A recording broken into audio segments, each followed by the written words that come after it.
Bonjour à tous, c'est le bon Yoshifil. Et on se retrouve aujourd'hui pour parler, comme je l'avais annoncé, de Pokémon épée et bouclier sorti en novembre 2019 avec un DLC qui est sorti en juin, donc un mois pile poil à peu près. Et avant de parler de épée et bouclier, j'aimerais revenir sur la saga Pokémon dans l'ensemble. Alors, rassurez-vous, je vais pas parler de tous les jeux, il y en aurait pour 45 heures à peu près, non. Juste mettre en lumière via les premières versions ce que je vais dire par la suite sur Pokémon et épée bouclier pour faire comprendre mon point de vue sur ce jeu. Donc, je vais parler bien évidemment du premier Pokémon, sorti en 96 au Japon, si ma mémoire est bonne, et en 99 chez nous. Pourquoi parler de Pokémon rouge et bleu? Tout simplement parce que c'est l'exemple type pour moi d'un jeu qui exploite à 100% ou quasiment à 100% une console. Il faut rappeler que la Game Boy c'est quand même un vieux machin, on va pas dire une relique mais pas loin. Et donc la mémoire est très limitée, le son de la Game Boy est, euh, est compliqué. Et avec Rouge et Bleu, ils ont réussi à faire un exploit, pour moi en tout cas, de créer un jeu, un univers, d'utiliser la console au maximum, que ça soit sur la mémoire, parce qu'il y a quasiment plus de mémoire sur la cartouche, sur la musique, qui est quand même très bonne malgré le son de la Game Boy qui est pas la meilleure, enfin elle n'est pas connue pour ça en tout cas. Et ils ont réussi à exploiter entièrement les, euh, les outils qu'ils avaient en main, et ils ont réussi à sublimer entre guillemets la console et donc le jeu. Par la suite sort Or et Argent, euh, je crois que c'est 2001 chez nous, et là on rajoute le côté jour-nuit qui était très peu utilisé à l'époque. Il me semble pas que ce soit Pokémon qui l'a utilisé en premier, mais fait partie des premiers en tout cas. Ils ont rajouté ça, ils ont rajouté l'aspect visuel, parce qu'on est sur Color, donc il y a un peu plus de puissance. L'aspect graphique, bon, les musiques toujours aussi bien. Et ils ont rajouté des nouveautés par-ci par-là. Et là aussi, on peut voir euh, que avec la matière qu'ils avaient, ils ont réussi à nous faire deux très bons jeux. Parce que pour moi, clairement, sur Game Boy, il y a trois jeux. Pour moi, il y a enfin quatre jeux si on compte Metroid 2. Donc t'as Metroid 2, il y a Mystic Quest, il y a Link's Awakening et il y a Pokémon. Avec ces quatre jeux, franchement, j'en oublie peut-être un ou deux hein, aussi, mais voilà, on a les musts de cette console et suit loin derrière des jeux comme Kirby Adventure ou même les Super Mario Land. Parce que pour moi, Super Mario Land, ça reste sympathique, mais à côté de les jeux que je viens de citer, ça fait pas le poids. Donc pourquoi parler de Pokémon rouge, bleu et de or et argent? Simplement pour montrer que Game Freak avait réussi à faire quelque chose de grand avec pas grand chose. Et là, avec cet opus, épée et bouclier, ils ont sorti un épisode console. Alors oui, on va me dire oui, mais la Switch, c'est une console hybride, console salon, console portable. Ça reste que c'est une console de salon qui est beaucoup plus puissante qu'une Game Boy, encore heureux. Même si certains trolleront en disant que c'est pas le cas, mais pour moi, il n'y a pas de débat. Bref, tout ça pour venir sur le fait, alors certains vont me voir venir, je pense, que avec ce nouvel opus pour la première fois sur console de salon, voir que Game Freak malheureusement n'a pas réussi à reproduire ce qu'ils avaient pu faire sur leur première version, c'est-à-dire l'exploitation complète d'une console. Et là le bas blesse parce que sur épée et bouclier, techniquement, réellement, je parle techniquement, je parle pas graphiquement, je parle techniquement, le jeu a 12 ans, 13 ans, les 15 ans de retard pour un jeu de 2019, enfin quasiment 2020. À cause, alors pour ceux qui me connaissent un peu, savent que moi, les aspects techniques et graphiques, c'est clairement pas ce que je regarde dans un jeu vidéo en premier lieu. En général, ça dépend des genres, mais c'est le scénario pour les RPG, le gameplay pour les jeux de plateforme, etc., etc. L'ADA, parce que je trouve que l'ADA est plus importante que l'aspect visuel. Mais là, je ne peux malheureusement pas dire que j'ai pas remarqué que l'aspect technique est assez navrante, notamment sur le popping. Et je parle pas d'un popping où ça pop comme par magie à 30 mètres. Non, là je vous parle d'un popping où pour voir l'apparition d'un arbre fruitier, il faut être à 1 mètre. Ça pop vraiment. Alors j'exagère peut-être sur 1 mètre, mais 2 mètres. Des fois ça pop, c'est assez dramatique. Ça se sort du jeu complètement. Et en plus de ça, t'as l'animation des Pokémon hors combat. Alors déjà que l'animation combat est pas folle. J'espérais que avec cet opus-là, ils fassent vraiment des efforts sur ça aussi. Mais c'est pas le cas. Mais l'aspect animation hors combat, comment dire, c'est compliqué. Hein, c'est vraiment compliqué. Pour pas dire que c'est moche. Parce que quand on voit un Léviator se balader dans 3 mètres carrés d'avant en arrière avec des mouvements pas des plus fluides,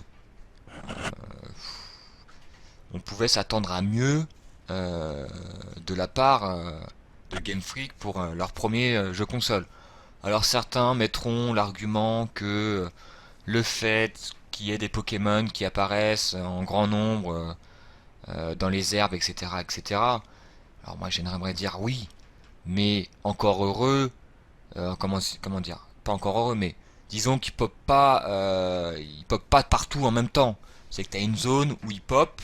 Je veux bien croire que ça prenne, comment dire, de la place, mais là, faut peut-être pas exagérer non plus.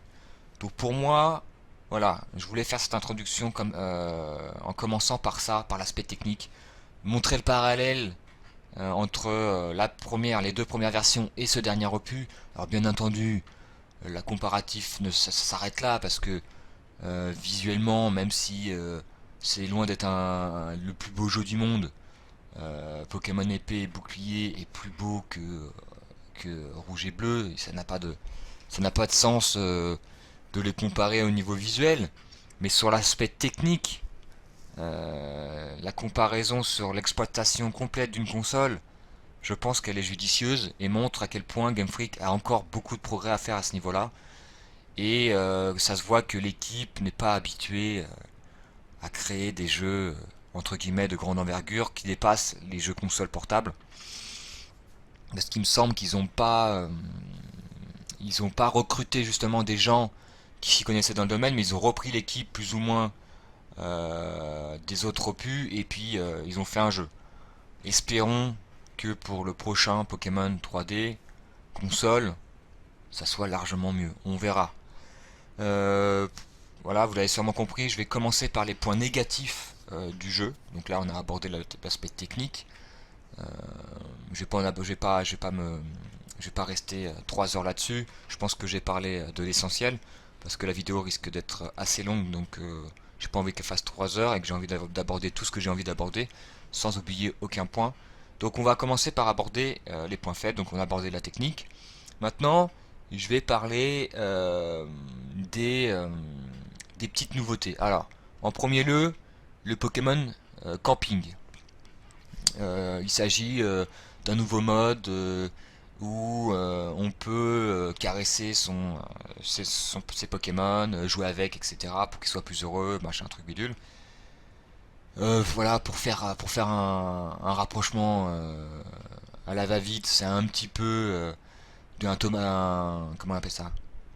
Un j'ai le nom sous le bout de la langue. Un Tamagotchi, voilà. C'est un peu un Tamagotchi, voilà. Sauf que là, ils peuvent pas tomber malades. Mais, euh, mais voilà, il faut jouer avec eux, il faut les caresser. Bref, la palpitance à son maximum, on va dire. Ça apporte de l'expérience. D'ailleurs, je ferai un paragraphe expérience pour les Pokémon, donc je vais pas aborder, mais voilà. Pour moi, le Pokémon Camping, c'est obsolète, c'est inintéressant, tout comme l'aspect cuisine. L'aspect cuisine, pareil, ça donne l'expérience, tout ça, tout ça. Voilà, c'est juste un gadget. Voilà, deux nouveautés que je vais pas aborder plus longtemps parce que je trouve que ça n'apporte rien au gameplay ni au jeu. Pour moi, c'est voilà, c'est un petit gadget qui plaira aux plus petits et pour les plus grands, ils passeront leur chemin. Je conseille fortement de passer votre chemin là-dessus. Il n'y a rien d'intéressant. Ensuite, euh, je vais aborder, voilà, on va enchaîner avec l'expérience. Comme ça va faire sens. Le problème pour moi dans un Pokémon épée et bouclier, c'est que on gagne de l'expérience partout. Alors, on gagne de l'expérience en combattant des Pokémon dresseurs ou des Pokémon sauvages, ce qui est la base de Pokémon. On gagne de l'expérience en capturant des Pokémon. On gagne de l'expérience en cuisinant. On gagne de l'expérience en faisant du camping. On gagne de l'expérience dans tout et n'importe quoi. Pour tout. Et malheureusement, ou heureusement pour certains, mais moi c'est malheureusement, le multi-exp est obligatoire dans ce jeu, il n'y a pas d'option pour l'enlever. Comme pouvait le proposer Pokémon X et Y, que moi personnellement j'avais enlevé.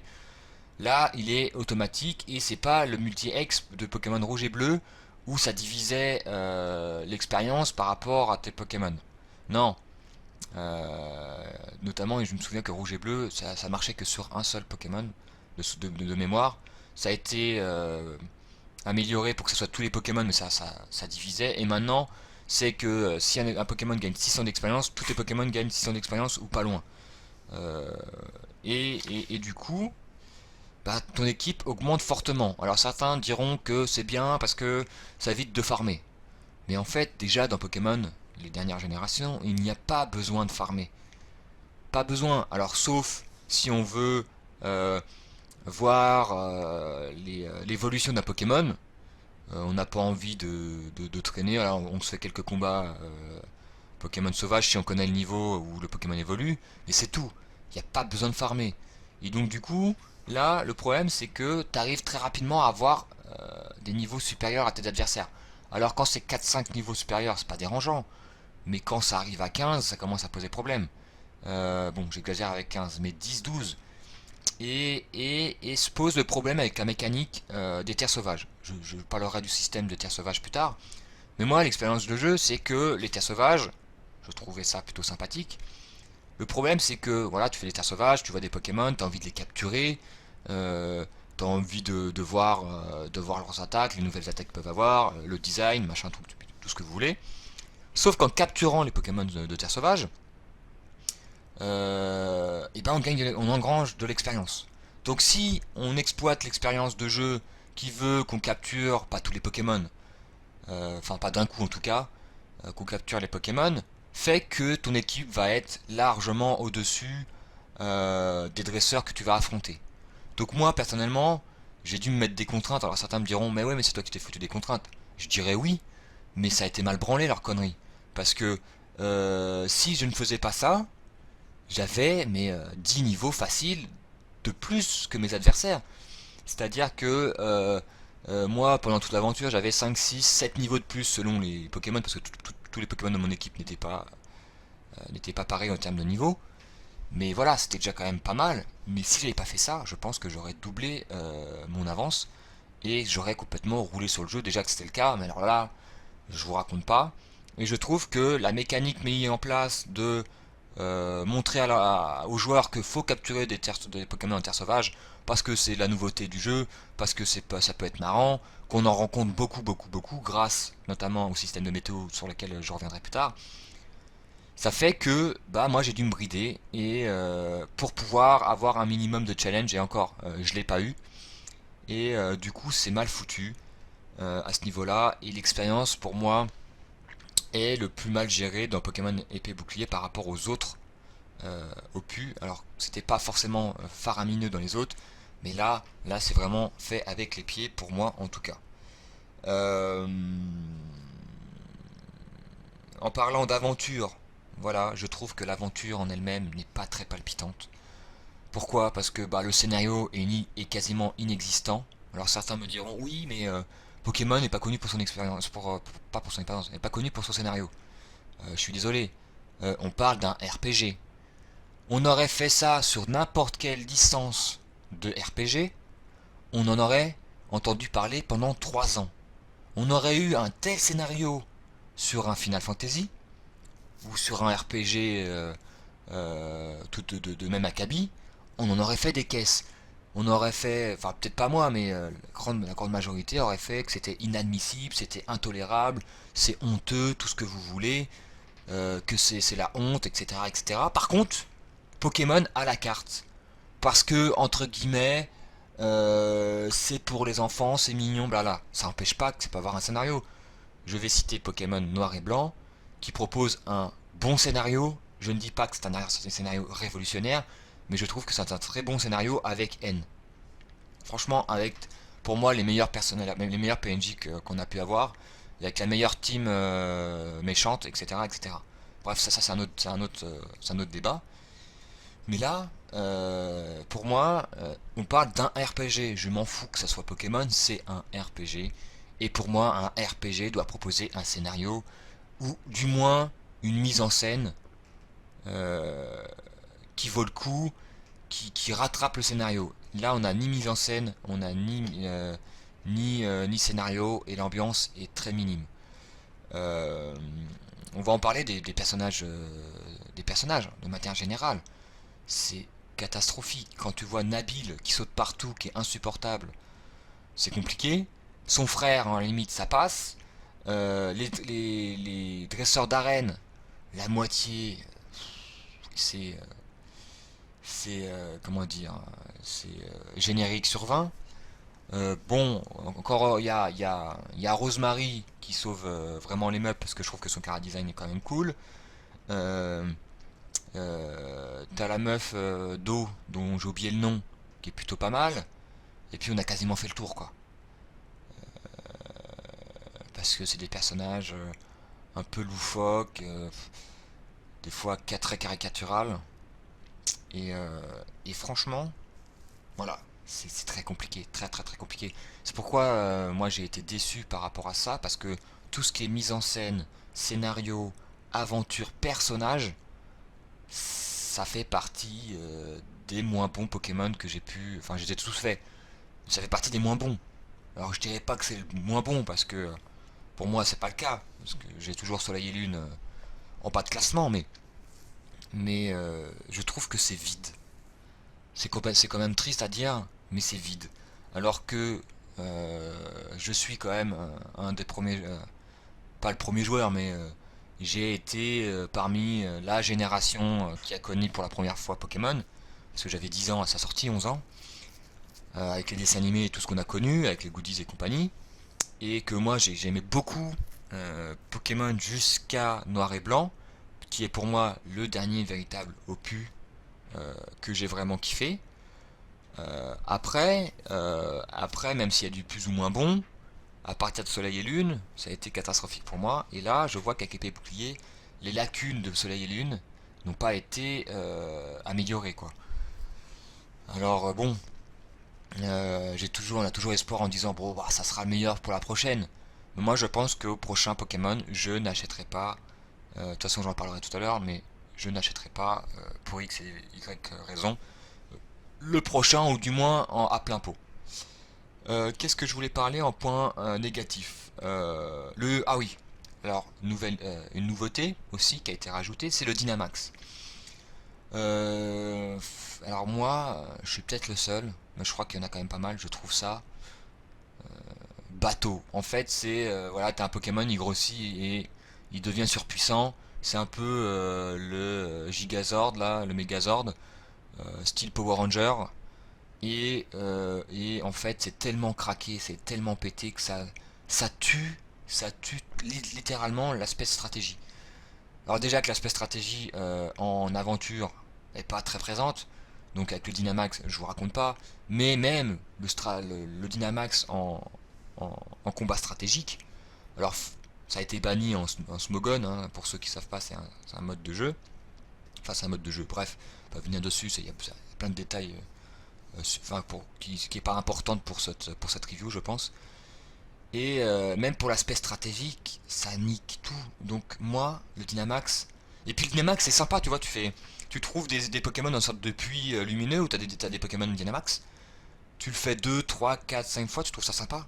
Puis au final, au bout d'un moment, tu te dis mais c'est chiant, c'est long, c'est chiant.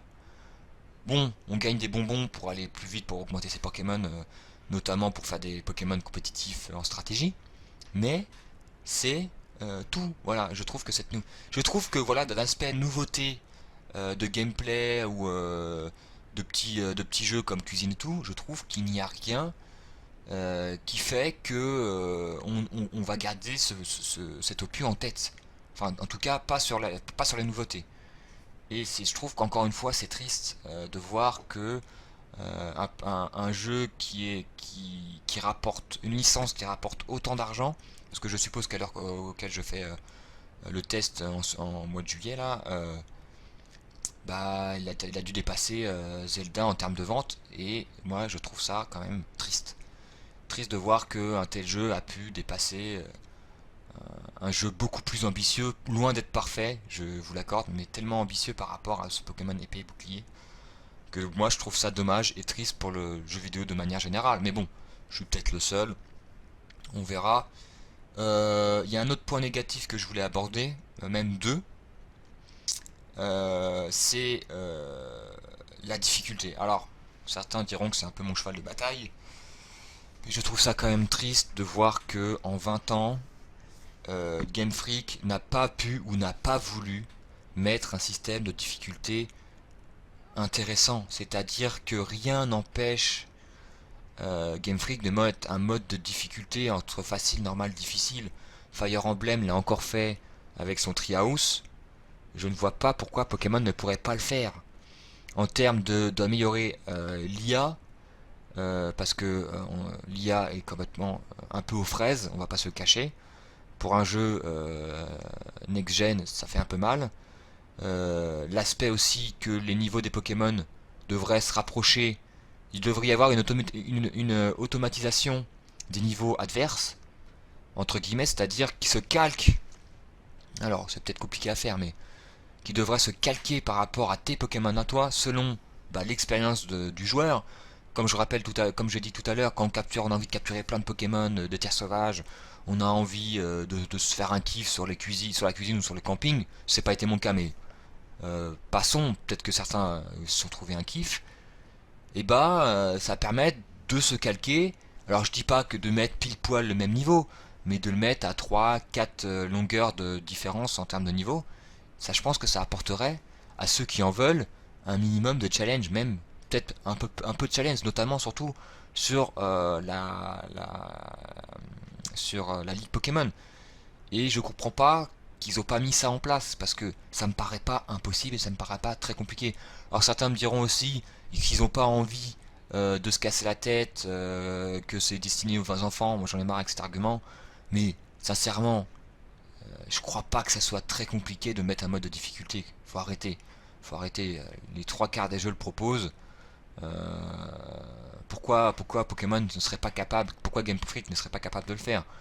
Et je demande pas un truc incroyable. Je crois pas que le fait d'avoir un mode de difficulté et que l'IA soit un peu plus performante euh, et que l'adversaire ne lance pas une attaque insecte sur un insecte au lieu de faire une attaque vol.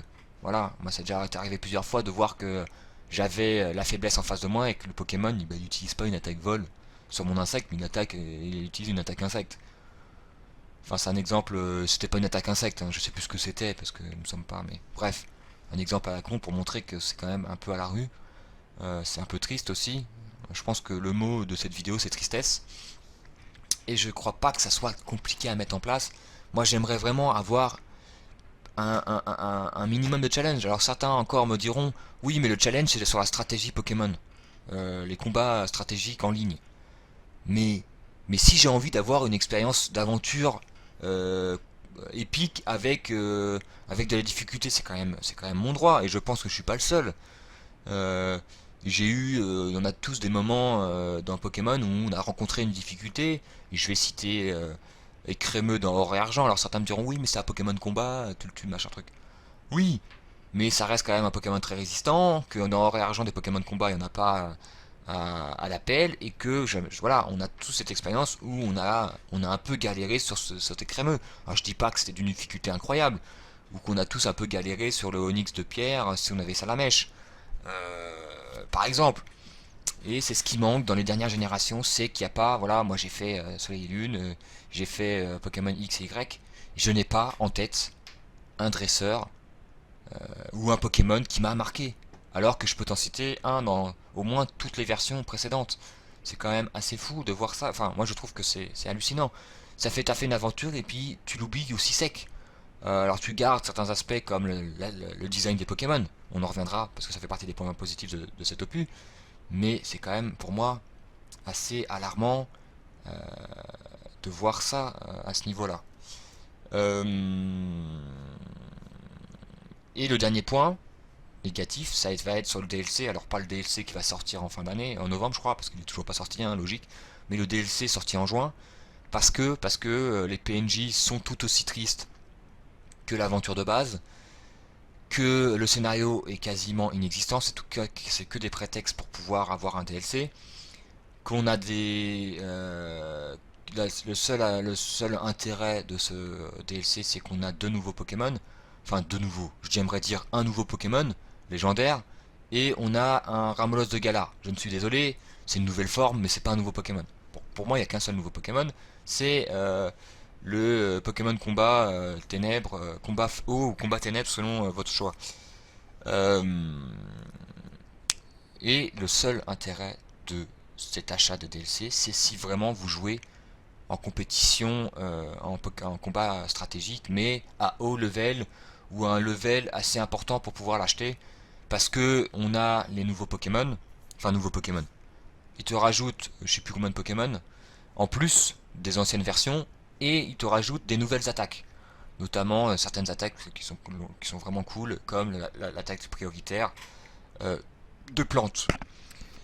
Mais le seul intérêt de ce DLC, c'est pour l'aspect combat stratégique. Si vous voulez pas vous lancer dans des combats stratégiques à haut niveau, n'achetez pas ce DLC à 15 balles. Voilà, je vous le dis, ça ne vaut pas le coup. C'est vraiment si vous voulez faire de la compétition. Et uniquement pour ça. Parce que c'est quand même honteux qu'on te passe un DLC qui aurait dû être dans le jeu de base. Parce que je suis désolé, ils nous foutent des Pokémon en plus alors que ça aurait pu être dans le jeu de base. Je ne suis pas un détracteur des gens avant la sortie qui disaient que c'était honteux qu'on n'ait pas les 1000 Pokémon. Moi, personnellement, j'aurais préféré avoir un système comme Noir et Blanc où qu'on a que les 150 Pokémon de la version et une fois qu'on a fini le jeu, on débloque le Pokédex national, international, je sais plus comment on l'appelle, parce que pour l'expérience de jeu, pour avoir vraiment les Pokémon de la version, parce que là, dans Pokémon épée et bouclier, il y a des Pokémon que tu tues à la fin de l'aventure, donc tu les auras jamais en cours d'aventure. Et enfin, plus que sur Noir et Blanc. Et je trouvais ça triste, mais de pas pouvoir avoir cette expérience de jeu, j'aimerais bien que ça refasse dans un prochain Pokémon. Et, euh, et du coup, voilà, j'étais pas un détracteur à ce niveau-là, mais par contre, voilà, là, je trouve ça honteux qu'ils te rajoutent un certain nombre de Pokémon pour justifier un DLC. Il y aura pareil dans le prochain. Certains espèrent que le prochain DLC sera meilleur que le premier de Iso Armure. Bah, j'espère pour eux parce que vu la gueule du premier DLC, ça serait quand même dramatique de faire pire, mais on verra. Voilà, je pense avoir fait le tour des points négatifs. Maintenant, on va parler des points ni positifs ni négatifs. Pour moi, en tout cas, d'abord l'aspect visuel. Il y avait beaucoup de rumeurs, de vidéos qui montraient que les performances de Pokémon épée et bouclier étaient dramatiques, à un point qu'ils nous montraient des vidéos avec un brouillard à la Turok sur 64. Alors pour ceux qui se souviennent pas, Turok ça a été un, un- un jeu assez révolutionnaire pour l'époque, mais bien sûr pour l'époque, moi je l'avais. Le but c'était de tuer des dinosaures, et il y avait un brouillard de guerre, enfin on appelle ça un brouillard de guerre, où on voyait pas après 3 mètres. Ça s'expliquait par les capacités de la Nintendo 64 qui étaient compliquées, que Turok était quand même un jeu, alors c'était pas un open world, mais parce que c'était un peu, voilà, l'open world c'est un peu le mot fourre-tout maintenant à la mode, mais c'était, voilà, vous voyez que c'était un jeu assez vaste, et du coup, l'aspect technique c'était compliqué. Et il montrait des vidéos de Pokémon où c'était pareil. Et il y a beaucoup qui se, comment ça s'appelle, qui s'inquiétaient et qui disaient que voilà, c'était très compliqué. Alors moi, je j'étais pas aussi inquiet que pouvaient l'être certains, parce que moi je voyais pas comment c'était possible de proposer une telle entre guillemets performance sur un jeu next-gen, et au final le procès qui avait été fait à Game Freak à ce niveau-là n'existe pas, parce que c'est pas le cas. C'est pas le cas, il n'y a pas le brouillard de guerre, machin truc bidule. On en a parlé du popping, bon bref. Mais visuellement, le jeu n'est pas incroyable, très loin. Je dirais même par moments c'est générique, ça a pas trop, ça a pas trop d'âme par moment. Il s'est sauvé par la DA de certains environnements comme la forêt que je trouve plutôt chouette, la mine par exemple. Euh, voilà, c'est sauvé par la DA, la ville de la Reine de Plantes que je trouve plutôt comme ça, campagnarde, plutôt cool aussi. Mais il y avait rien qui casse trois pattes à un canard, comme on dit. Alors pour moi, c'est pour ça que je le mets ni dans, je mets ni l'aspect graphique et DA dans le positif et négatif.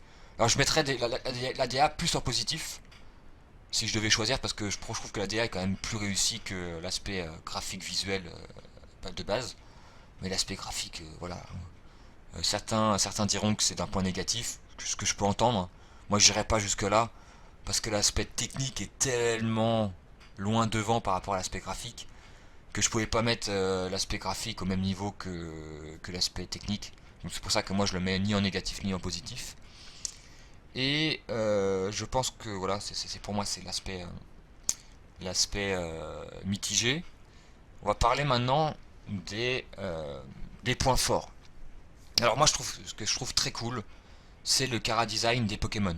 Je trouve que cette gen propose dans l'ensemble 150 Pokémon qui ont un design plutôt bon, voire très bon, sur la plupart. Alors bien évidemment, vous allez me montrer des Pokémon moches, il y en a, ou pas terribles, mais c'est surtout sur les autres générations qui sont revenus sur l'épée bouclier, qui sont vraiment moches. Sur la gêne, la grande majorité, je trouve qu'il y en a qui ont la classe, euh, comme Corvalius par exemple, si j'en devais citer qu'un, qui est très très très classe.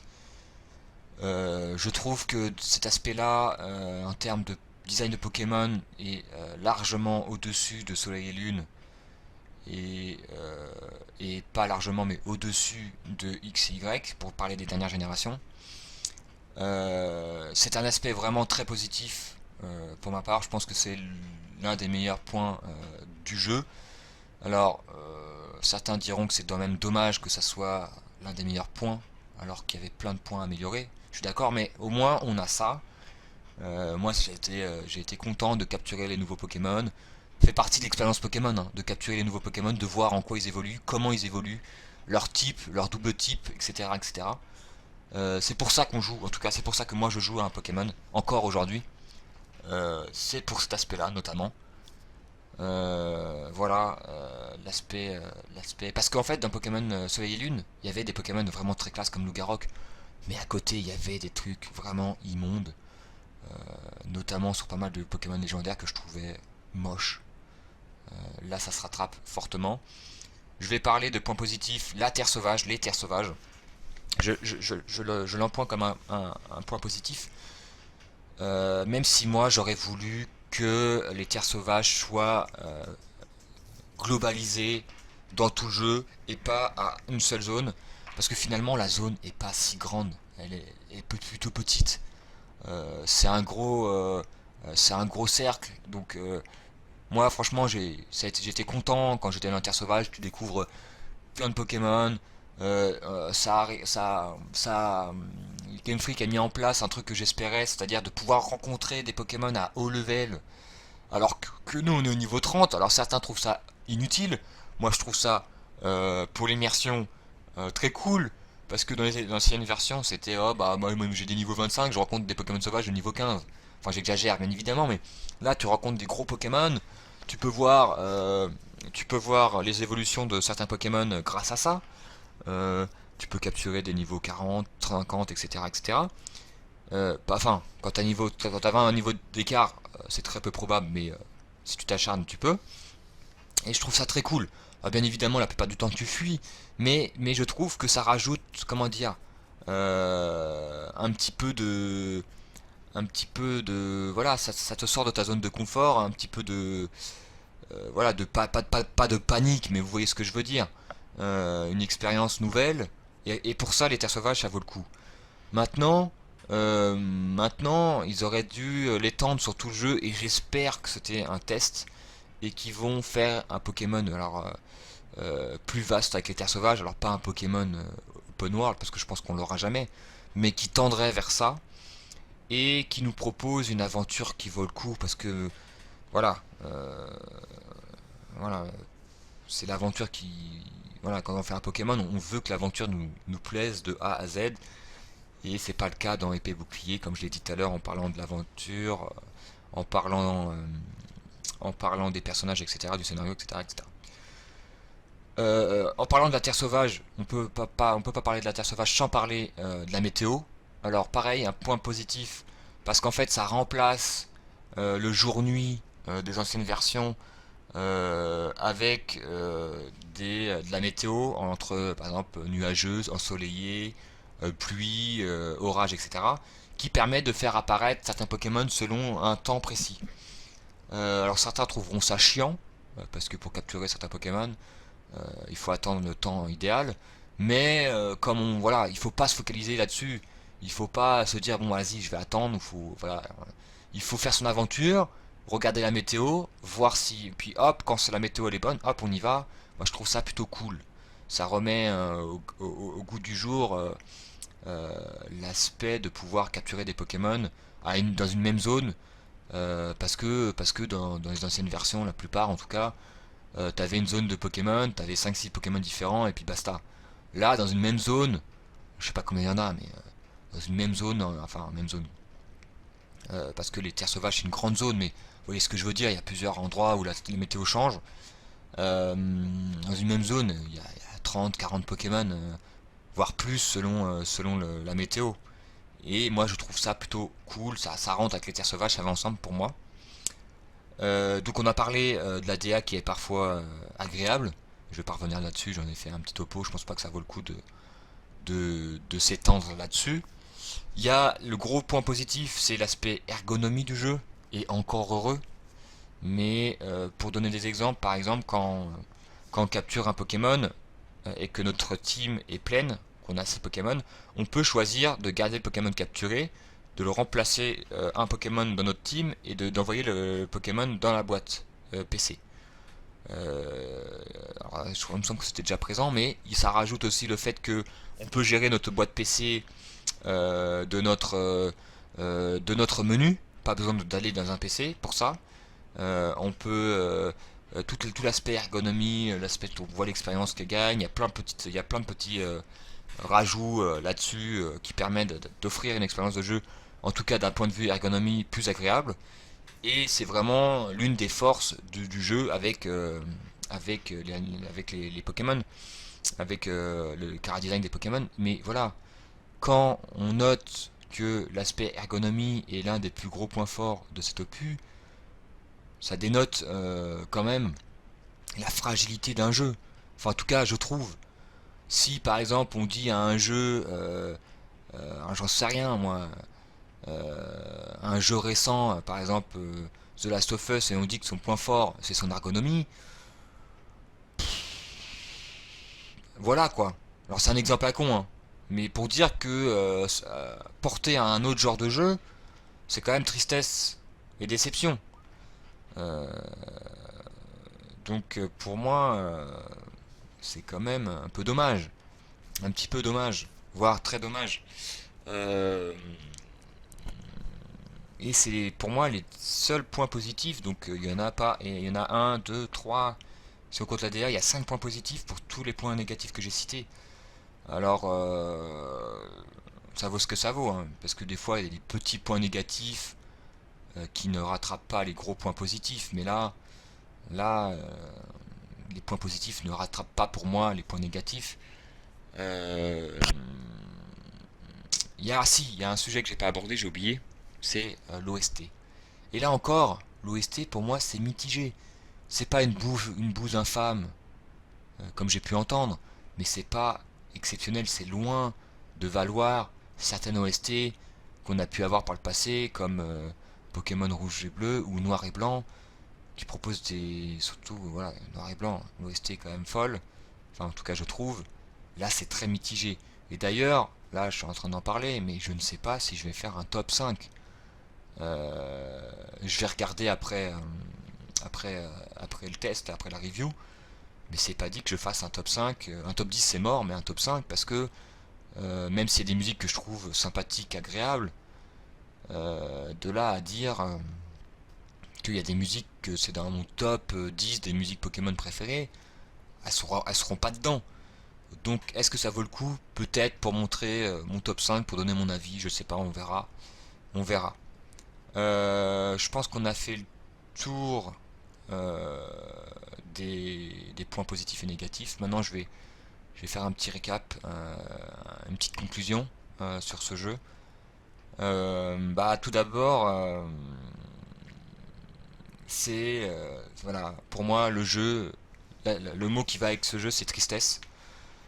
Pas déception, enfin si peut-être un petit peu de déception, mais par rapport à Soleil et Lune, moi j'étais tellement déçu que là voilà, fallait vraiment tomber au fond du trou pour que je sois encore plus déçu que Soleil et Lune.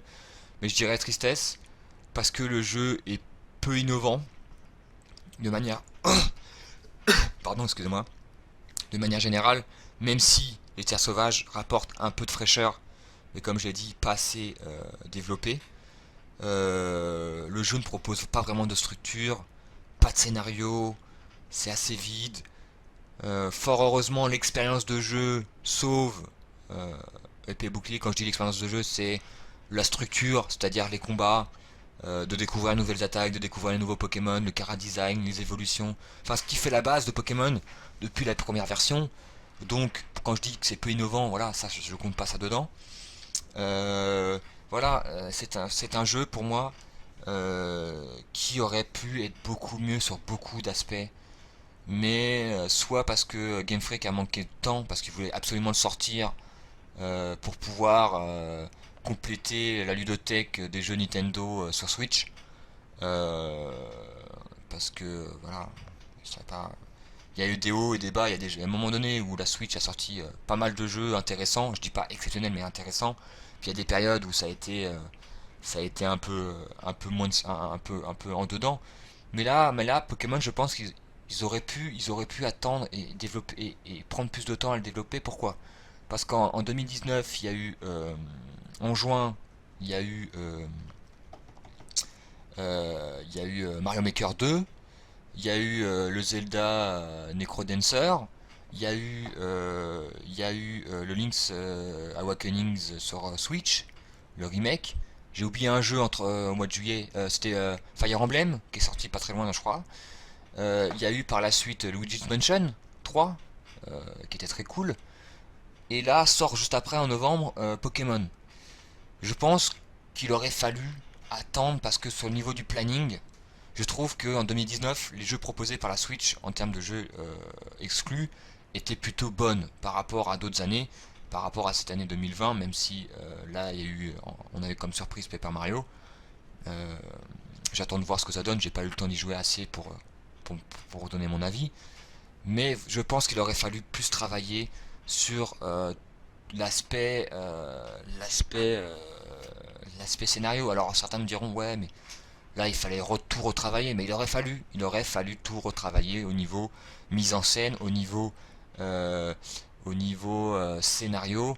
Alors même si au niveau PNJ voulait aborder machin pour les enfants, Nabil, qui a trouvé Nabil intéressant? Même chez les enfants, ça doit se compter sur les doigts d'une main, hein.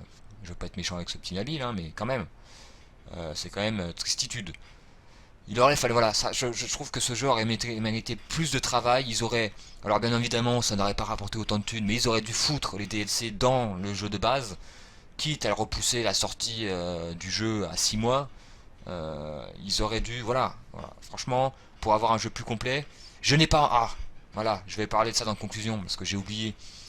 C'est un jeu pardon, je m'embrouille, tellement ça m'énerve. C'est un jeu qui ne propose quasiment pas de post-game. Alors non, de remplir complètement un Pokédex n'est pas du post-game pour moi. Quand je parle post-game, c'est en plus des autres versions. C'est-à-dire que tous les Pokémon proposent de capturer, de compléter le Pokédex après avoir fini la Ligue Pokémon. Ce n'est pas un argument. Euh, de faire les combats stratégiques. Les Pokémon, les combats stratégiques, c'est des milliers d'heures. Ce n'est pas du post-game. Faut arrêter avec ça, c'est pas du post-game. Alors si c'est du post-game, mais pas du post-game nouveau. Là où des versions de Pokémon, comme Pokémon Or et Argent, ont proposé, ont reproposé, alors bien évidemment pas aussi conséquent que Rouge et Bleu, mais ils ont reproposé la,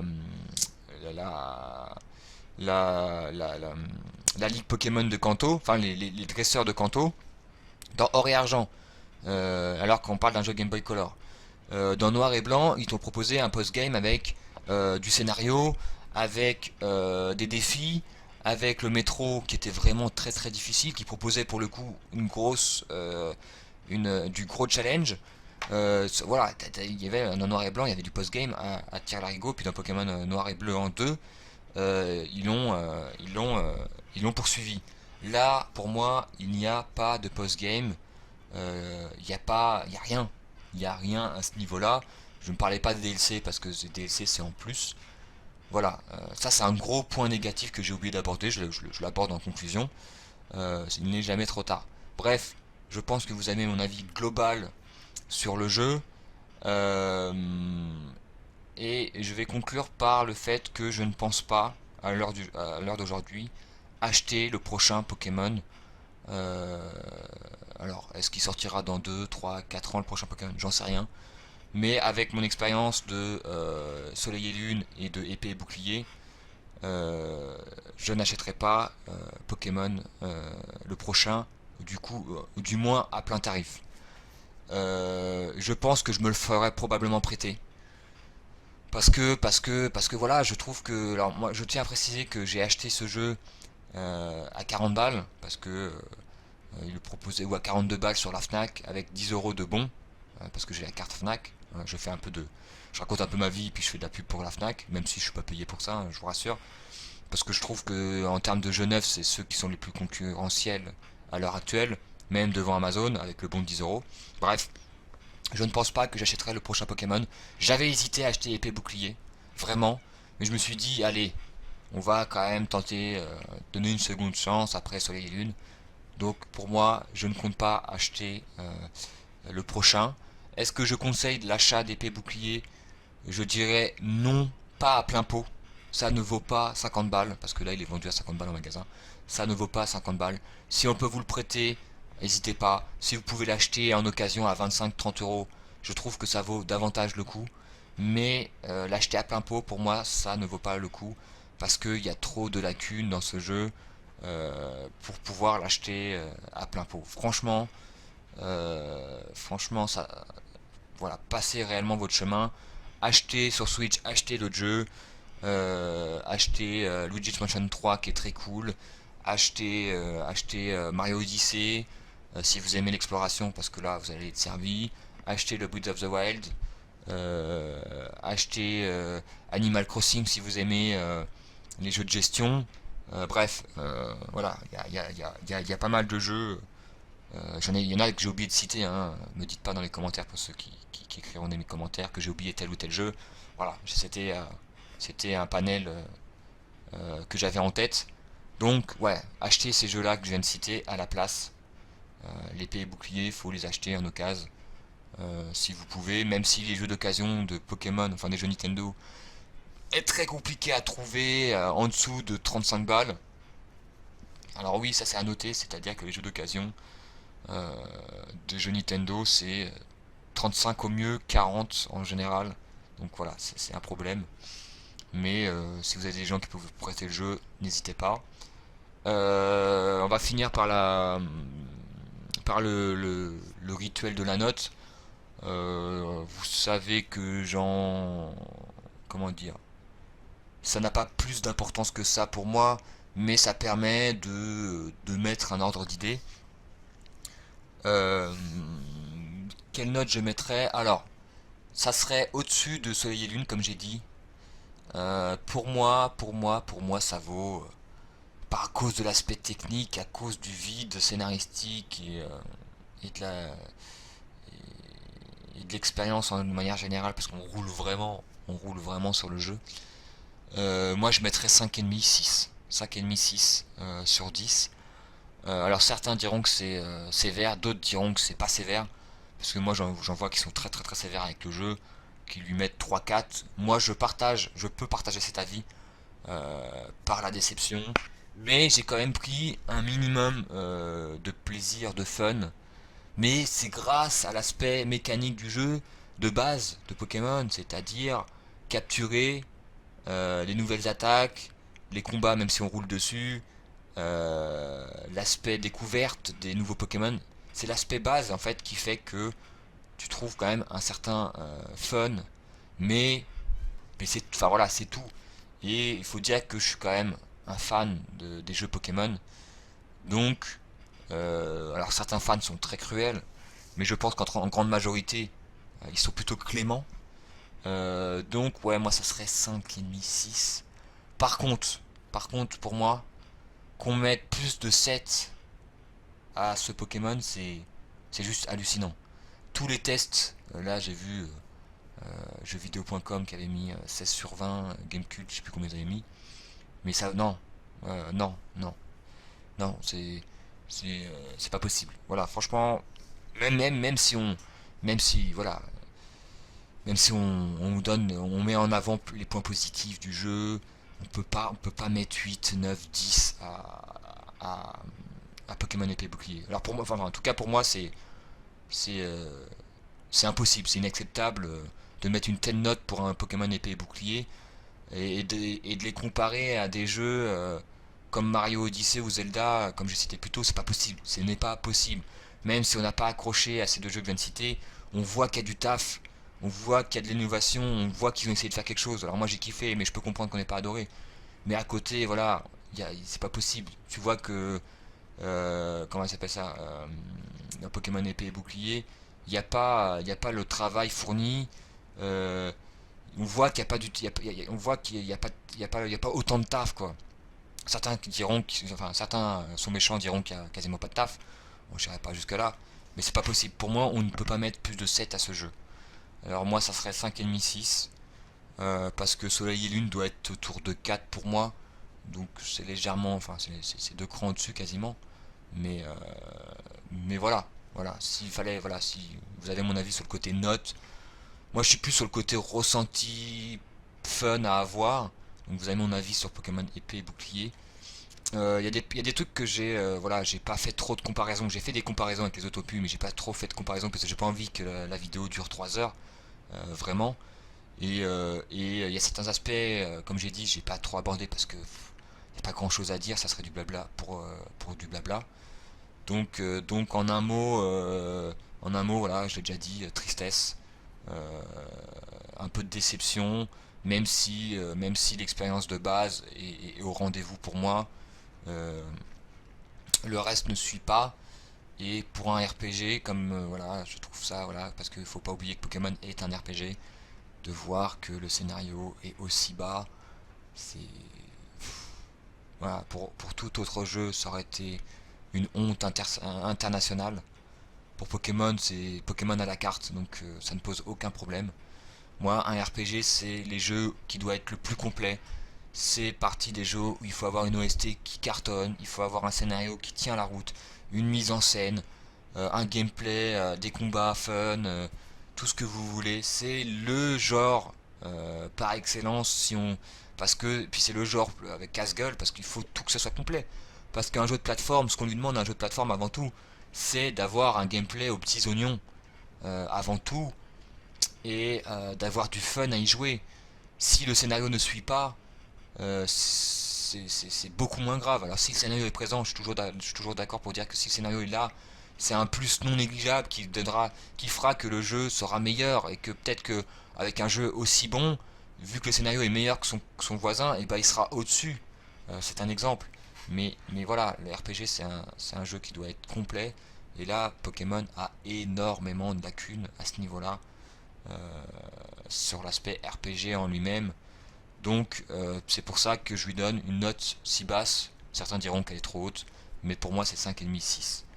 Voilà pour mon avis sur Pokémon épée et bouclier. Je pense qu'il est assez complet, que j'ai abordé tous les sujets que je voulais aborder.